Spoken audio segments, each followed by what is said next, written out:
Sveiki visi, tęsė mūsų sesiją apie numerologiją ir tarologiją. Bet šiandieną kažkaip pagalvojau, kadangi šiandien yra Veneros diena, tai galvoju pakalbinsiu mūsų tarologę Danutę, kuri žino apie taro kortas, viską ir dar daugiau. Danute, tu pabandyk mums šiandieną papasakoti, tęsti tarologijos sesiją. Vat kaip pavyzdžiui paprastam žmogui, vat visiškai paprastam, kuris yra toli nuo viso to, vat kaip aš, ne? Supažindink paprastą žmogų keliais sakiniais, kas tai yra tarologija ir kas tai yra taro kortos.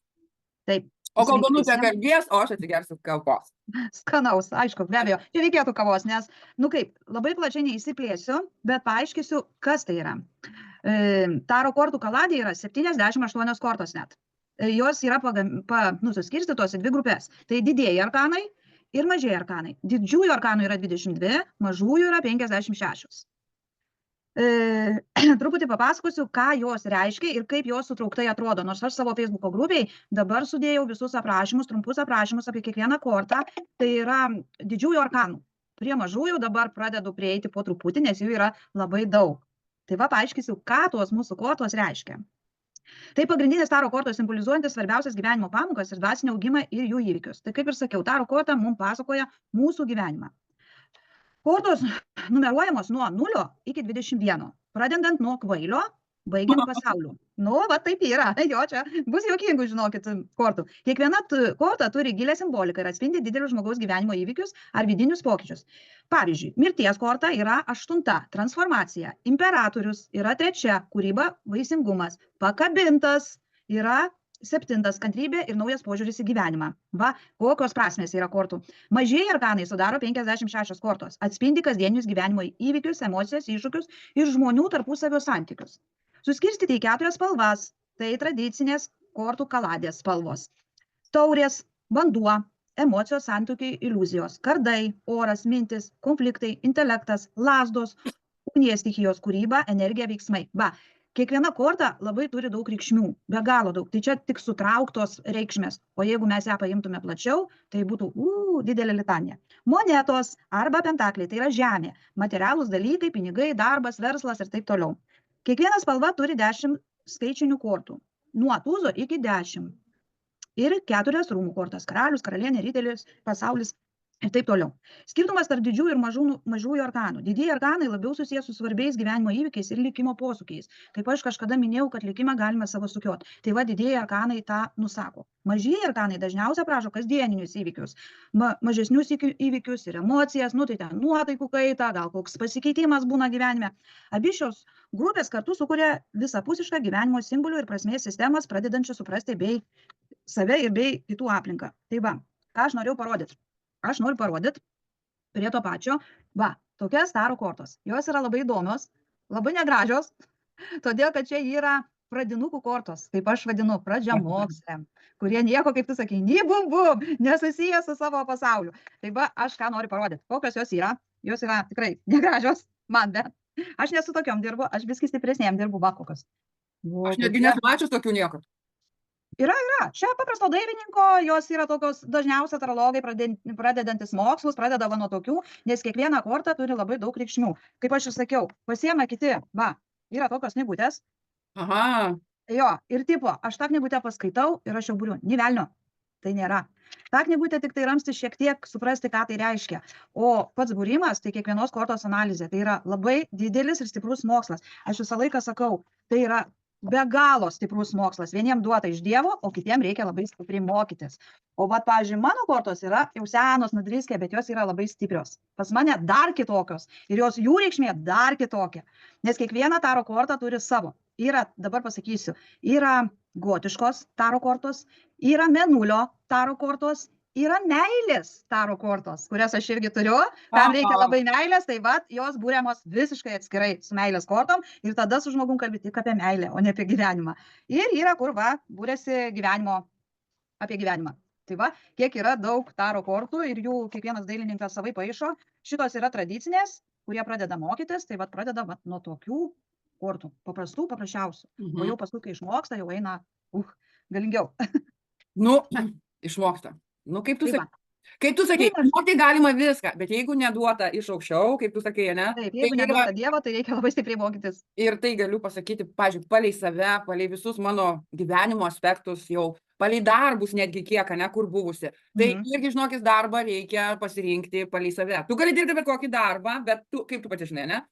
Taip, Ateini į darbą kaip į šventę ir ateini į darbą kaip į katorgą. Taip ir turbūt su tom taro kortom, kad jo, išmokti burti gali visi, kaip supratau iš šios dienos, kad va yra taip, vedančiųjų kortos, žinai, visa kita, meilės, pavyzdžiui, tos kortos, taigi galima apsimesti, kad aš čia jau tokia, čia jau tipo, tave metė kažkas, tai aš tave teik pas mane, aš čia taip, ir tu, taip, žinai. taip, Bet va taip. dabar apie tas gilesias, su kuriuom tu dirbi, apie tas gilesias kortas aš galiu taip pasakyti, kad taip, aš manau, kad čia ne darbas, čia yra vidinis pašaukimas duotas Taip. Dievo, be abejo, ir tu mokinaisi, ir dabar dar mokiniesi, ir tokiam dalykui, man atrodo, galo mokymų nėra.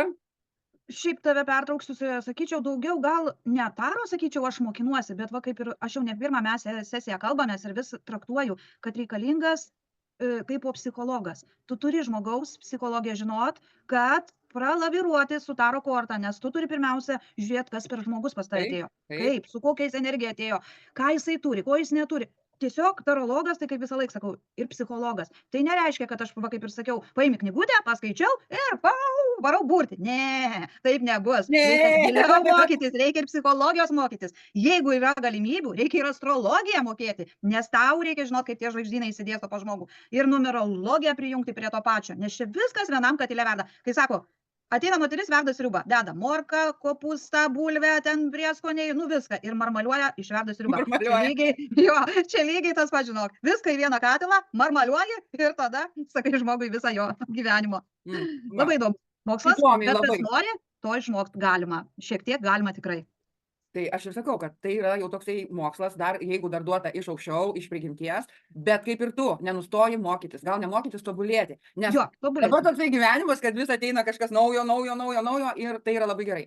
Ir Taip. aš nenoriu pasakyti nieko ant tų kitų žmonių, kurie dirba tą patį ir užsidirba pinigus su tarologija, numerologija. Ne, aš jau nieko nenoriu ant jų sakyti, bet tik tai aš noriu pasakyti žmonėm, prieš pasirenkat pas kurį numerologą ar tarologą eiti, pirmą sužinokite daugiau apie jį. Taip. Nes Tikrai kiek taip. yra nudegusių žmonių, kiek žmonės tiesiog bijo paniškai tų tarologų, numerologų ir sako, čia yra aferistai, čia yra raganos, čia yra velniai, čia išvis ne žmonės yra. Čia yra neteisybė. Dėl to, kad žmonės pasirink, ai, kur pigiau, ane, nu sakykim taip, kur pigiau, ai, man čia pasakė tą, o paskui žmogui, va pati žinau, susidūriau su tokiu žmogum, kuris buvo pas vieną numerologą, tarologą, tenais astrologą, pas kitą, jį taip išgąsdino, jis nuėjo pas kitą. Ir man tas žmogus sako, viskas, man baigėsi gyvenimas. Sakau, kas yra? Pas mane ten toks prakeiksmas, man pasakė, Jėzau, reikia daug pinigų ir taip toliau, o žmogus pinigų neturi ir viskas. Ir tas žmogus susidarė savyje ir sako, mano gyvenimas baigėsi. Ten nebuvo pasakyta, kad jisai mirs, ne. Bet ten buvo ant tiek pasakyta, kad yra prakeiksmas didelis, kad jau eina iš kartos į kartą ir kad tavo vaikai jau yra prakeikti. Ir vaikas pas ją mažas, jinai ne tiek dėl savęs jau dabar bijo, kiek bijo dėl to mažo vaiko. O pasirodo, kai nueina pas gerą žmogų, pas gerą, kuris moka tarologiją, numerologiją, ir tada žmogus buvo apšalęs. Taip, pas jį dabar dar vildenasi tas, kad gal tasai, kuris pasakė, nėra to prakeiksmo, gal jisai mane gavo. Irgi yra vienas toks dalykas. Bet vis tiek žmogus bent jau 50% tiki tuo, kad gal tikrai nėra to prakeiksmo, o jeigu jisai yra, gal tai yra mažesnis, negu man pasakė. Tai vat ką aš norėjau to pasakyti, kad atsargiai labai eiti pas visus tos numerologus, psichologus, tarologus. Apskritai reikia, kada nori pradėti su žmogum bendrauti, kas liečia tavo vidinę būseną arba tavo gyvenimą, reikia labai eiti atsargiai, nes apie žmonės, bijo žmonės ir va pas mane per gyvenimą irgi tų buvo draugių, kurios labai mėgsta tas vadinamas būrėjas. Dar galiu pakonstatuoti vieną faktą, jau tikrai dabar galiu pasakyti, tarologas tai ne būrėjas. Ne. Ne būrėjas. Numerologas taip pat. Tai žmogus, kuris, va kaip Danutė sakė, pažiūri žmogaus vidinę būseną, psichologiją, pažiūri, kas jis per žmogus, tada jau pradeda skaityti jo kortas. Ir tai nėra būrimas, tai yra žmogaus vidinis gyvenimas. Taip. Taip, tiesiog, kai žmogus nueina pas specialistą, pas psichologą, jis ten pasakoja savo gyvenimą ir psicologas jam pritaiko gydymo metodus, o tarologas tiesiog pasižiūri pats į žmogų, jam pasakot nieko nereikia, nes tikras tarologas turi jam papasakoti jo gyvenimą, jo praeitį, dabartį ir ateitį, o ne tai, kad jo išklausyti, nes būna, pas mane, trumpą pasakysiu, toks ir atvejis, kai nuėjo moteris pas būrėją, čia kai gyvenau Lietuvoje, kai Kaune nuėjo Kęstučio gatvėj, pasiburti. Ir galiausia gavosi taip, kad ne būrėja jai pasakojo, bet jinai viską būrėjui išpasakojo, o jinai tik paprastas kortas įsimetė, ai, nu tas, nu jo, nu va taip ir yra. Ir visą jos gyvenimą tą patį atpasakojo. O ta taip kaip hipnotizuota ir išėjo. O, sako, aš šokiruota. Kokia, sakau, tu šokiruota, jeigu tau tą patį papasako, ką tu papasakojai? Aš nematau čia, sakau, šokiravimo. Tai paskui išėjom ir abidvi pradėjom juoktis, sakau, va kokie būrėjai, nu superiniai, sakau, va pas tokius, kai žmonės patenka, gaunasi piš ir paskui niekuom netiki ir galvoja, jeigu aš kreipsiuos pas tą tarologą ar būrėją, o kas man iš to? Būtent, būtent kas man žmonės iš to? apdega, jo. Va tas ir yra, gerai tu pasakytas situacijas, irgi tą patį norėjau pasakyti. Kaip žmogus pas psichologą eina, jisai turi pasipasakoti, Taip, nes taip. psichologas nedaro galvos ten Ne, magnetinio taip. rezonanso, jisai neįlys į smegenis, ane? Tai dėl to ir tu turi pasipasakoti. Bet atėjęs pas tarologą, numerologą, žmogus kaip tik turi visiškai praktiškai tylėti, Taip, pats tarologas turi pasakyti, kas yra ir kas bus ir pakoreguoti, o tada jau žmogus galvoja, ką man toliau daryti. nu tai būna, kad iškyla, pavyzdžiui, tarologas pasakoja ir iškyla jam, nu, klausimų arba tiesiog situacija, jisai nori pasiderinti, gal kažką pakeisti, paklausia pas tarologą patarimo, ką man daryti tokiu atveju. Tada jau tu susėdi su tuo žmogum ir pradedi analizuoti tą situaciją ir padedi jam apsispręsti arba taip, arba naip. Tai čia tiesiog, kaip aš visą laiką ir sakau savo klientam, aš neburiu, aš tik jum patariu. Va. Patariu, kaip pasikoreguoti savo gyvenimą, kad jums būtų žymiai lengviau gyventi. Arba, kai sako, atsiranda man daug galvoj klaustukų. Tai aš va tuos klaustukus truputį apšlifuoju. Kaip manikiuristė nagus apšlifuoja, taip aš jo klaustukus apšlifuoju ir jam padedu truputį gyventi geriau. Tai va. Tai labai išsami buvo šios dienos sesija, nes man, sakau, kaip tikrai, visiškai tolimam žmogui nuo tarologijos ir numerologijos, tikrai labai daug aspektų, žinau, nors mes su tavim bendraujam, aš ten, jeigu man kyla kažkoks tai dėl kortų kažkas, tai aš pasiklausiu, bet vis tiek, va, tu šiandien taip nuodugniai, trumpai ir aiškiai, kaip aš sakau, kai ateina žmogus nesvarbu kur, ar į darbą, ane, va, kai dabar ten tas internetinis darbas, ar tai va pas numerologą, tarologą, visą kitą, jūs pasakykit trumpai ir aiškiai, nereikia ten tų išpūstų, kaip pasakyti, pasakų, pasakėčio, ne, visokių. Ir aš dėl to tave šiandien sakau, pasakyk paprastam žmogui trumpai ir aiškiai, kas jis yra tarologija. Ir man dabar jau tapo beveik visiškai aišku, nors aišku, visiškai čia neįmanoma suprasti, kol ne pradedi studijuoti to mokslo. Taip, Danute, ačiū tau labai, va, ir man kava jau baigėsi ir tikrai daug minčių, žinok, tu susidėsi man į galvą, nes pas mane dabar ateina, kaip jau žinai, naujas projektas. Taip, aš neįsiu pas tave burtis, man nereikia, neįsiu pas numerologą. Neįsiu burtis, gal kas ateis, o gal net kas ir mokytis norėtų, taip, ar irgi. Tai va, norėjau užduoti pabaigai tau tokį klausimą, o tu man užbėgai už akių. Už akių. Taip. Aš vis dėlto galvoju ir gal ir aš pati norėčiau prie savo psichologijos ir ne tik prisidėti tą pradininkų, tą visą tarologiją. Ar darysi mokymus? Nu, aš visą laiką galvojau, jau nuo seno, aš labai daug metų su taro kortom, kaip pasakyti, su jom gyvenu tiesiog petis į petį. Ir visą laiką galvoju, kaip reikėtų išmokinti kitą žmogų pažinti kortas. Bet dabar, kaip aš pradėjau savo grupėje numerologiją, tarologiją aiškinti žmonėm apie kortų, ką jos reiškia, esmę jo. Tada man atėjo mintis, gal reikia pradėti mokyti. Taip, nes pas tai labai daug yra. Labai daug žmonės sako, ar jūs nevedate, ar jūs nedarysite, ar jūs... Taip klausia, pas mane jau ne vieną klausia moteris, ar nebus kokių kursų.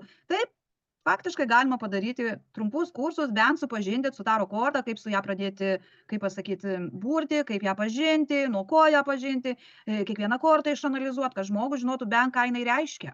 Tai va, Danute, tai va, aš jau esu pretendentas numeris 1, nes kadangi aš jau pradėjau mokytis, kaip sako, nesustok ties šituo ir man kaip psichologui ir ne tik, man būtų visai neblogai sužinoti pagrindus tos tarologijos ar numerologijos, nesvarbu, dar neapsisprendžiau. Sužinoti pagrindus tarologijos ir pritaikysi savo gyvenime, todėl kad pati esi psichologė, tau yra labai paprasta. Tai va. Tai gerai, tada šią sesiją baigiam, iš pat pradžių tokia rimta buvo, ant galo jinai pasidarė linksmesnė, nes labai būna, kad žmonės įsigąsta, kai pradeda, yra 1 kortos, 2, 3, o tai kokiom kortom mane būrė, aš nežinau, oi. Tai va, čia labai buvo gera pažintinė, laukiam sekančios tavo sesijos ir aš norėčiau, kad tu tikrai pagalvotum apie tos mokymus. Būtinai pagalvosiu ir jeigu kas, duosiu žinoti iš karto. Taip, ir aš manau, sekanti mūsų numerologijos sesija, tarologijos sesija, gal būtų va taip pat, aš net nežinau, kaip to patarti, bet gal vėl pradėkim nuo tų paprastų kortų ir ten kažkiek tai tų... Arkanų. Jo, kažkiek tai... Mūsų kitą sesiją mes susipažinsim su didžiaisiais arkanais. Ką jie reiškia? Labai gerai, tada ačiū tau šiandien, Danute, ir laukiam nekantriai sekančios sesijos, nes, Būtinai. O visiems kitiems, kurie žiūrės į tą mūsų įrašą, sumąstysit ar dėl mokymų, ar dėl šiaip tarologija, numerologija, kreipkitės į Danutę, visi Danutės kontaktai yra po šio video. Ate. Taip.